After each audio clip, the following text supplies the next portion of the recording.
Son nom ne dit rien à personne. Et pourtant, il a révolutionné l'aviation moderne. Il est américain. Il s'appelle Lamar Muse. C'est celui qui inventa aux États-Unis la première compagnie aérienne low cost. Ce jour-là, le 18 juin 1971, très exactement, cet homme de marketing appartenant à la toute jeune compagnie Southwest Airlines, basée au Texas, décide de lancer une offre commerciale inédite, avec des retours à 25 $ pour des vols pris après 18h59 entre Houston et Dallas. Il appelle cela la Pleasure Class. C'est le début des tarifs à bas coût dans l'aviation civile et commerciale. Et oui, le low cost est né.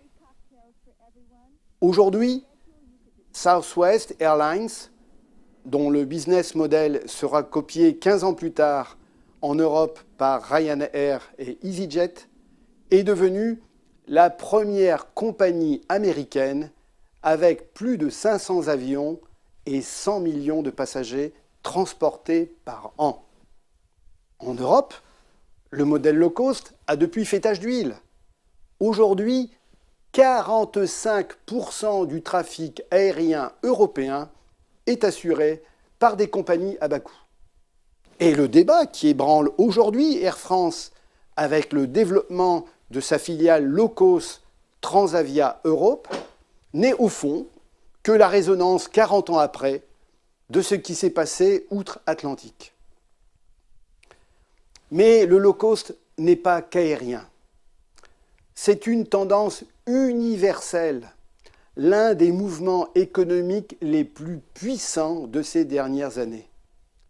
Une tendance exploitée par les compagnies aériennes, qui ne seraient pas tentées par un Paris-Venise à 1 €, mais également par des enseignes de distribution ou des constructeurs automobiles. Finalement, Tati, Lidl, H&M ou Logan, même combat.